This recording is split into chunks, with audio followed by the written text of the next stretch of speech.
السلام علیکم، I hope کہ آپ سب خیریت سے ہوں گے۔ ایک دفعہ کا واقعہ ہے کہ کسی گاؤں میں ایک جوڑے کی شادی ہو گئی۔ شادی کی جب پہلی رات آئی تو ہسبینڈ نے اپنی پگڑی اتار کے بیوی کے پاؤں میں رکھ دی اور ہسبینڈ نے بیوی کو کہا کہ میں آپ کے ازواجی تعلقات پورے نہیں کر سکتا۔ تو بیوی سمجھدار تھی، تو بیوی نے وہ پگڑی اٹھا کے اپنے ہسبینڈ کے سر پہ رکھ دی کہ آپ میرے ہسبینڈ ہیں، آپ میری عزت کے رکھوالے ہیں۔ کرتے کرتے کافی ٹائم گزر گیا، 30 سال ان کی زندگی گزر گئی ایک ساتھ رہتے رہتے۔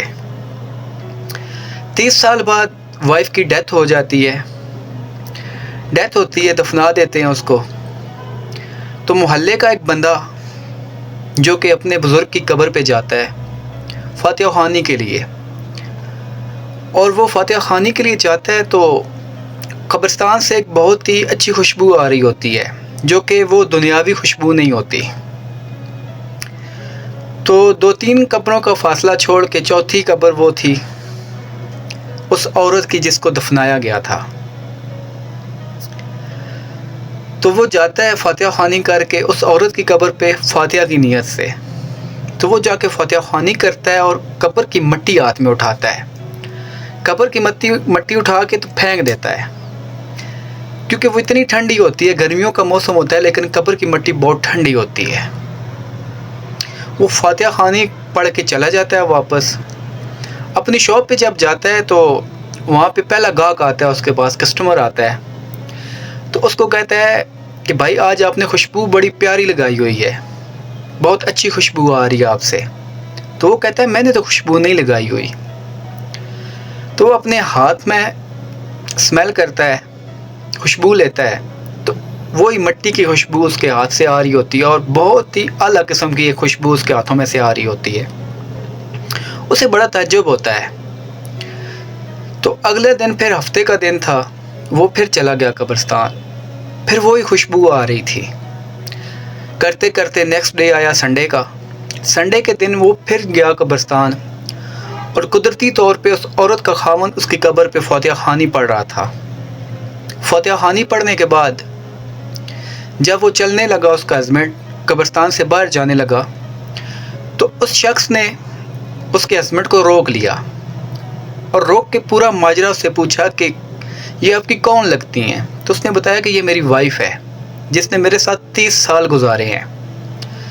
تو کہتا ہے کہ میں روز قبرستان میں آتا ہوں لیکن مجھے کبھی اتنی اعلیٰ قسم کی خوشبو نہیں محسوس ہوئی جتنی مجھے 3-4 دن سے ہو رہی ہے اور میرے ہاتھوں سے بھی آ رہی ہے۔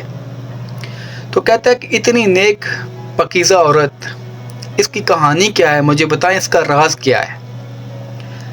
تو اس کا ہسبینڈ اس کو بتاتا ہے کہ جب میری شادی سے آج سے 30 سال پہلے ہوئی تو میں نے اس کو بتایا کہ میں آپ کے ازواجی تعلقات پورے نہیں کر سکتا، تو اس نے 30 سال تک میرا یہ راز چھپا کے رکھا اپنے اندر، کبھی کسی کے ساتھ شیئر نہیں کیا۔ اپنے سسر سے، اپنی ساس سے اس نے بانجھ ہونے کے تانے بھی سنے، لیکن کبھی اس نے یہ نہیں بتایا کہ میرا جو شوہر ہے وہ میرے ازواجی تعلقات پورے نہیں کر سکتا۔ تو 30 سال تک اس نے میرے ساتھ زندگی گزاری ہے، تو آج اللہ کی ذات نے اس کو یہ صلہ دیا ہے جو کہ یہ خوشبو ہے۔ 30 سال اس نے میرا راز اپنے سینے میں دفن کر کے رکھا ہے۔ تو اللہ پاک نے ہسبینڈ وائف کا رشتہ جو ہوتا ہے نا، بہت ہی اعلیٰ قسم کا رشتہ بنایا ہے۔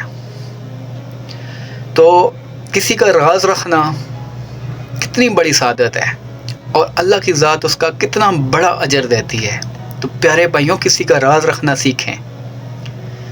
اگر آخرت کمانی ہے تو کسی کا راز اپنے سینے میں دفنا کے رکھنا سیکھیں، نہیں تو یہی ہوگا کہ جو دنیا آج کل کر رہی ہے ہمارے ساتھ۔ ایک بات بتاؤ تو 5 منٹ بعد پورے گاؤں میں یا پورے شہر میں پھیلی ہوتی ہے۔ تو اللہ تعالیٰ کی ذات کسی کا راز رکھنے والے کو نا بہت پسند کرتی ہے۔ دعا ہے کہ آپ کی اور میری آخرت بھی بالایمان پہ ہو۔ ملتے ہیں نیکسٹ ویڈیو میں، تب تک آپ نے اپنا خیال رکھنا ہے۔ اللہ حافظ، فی امان اللہ۔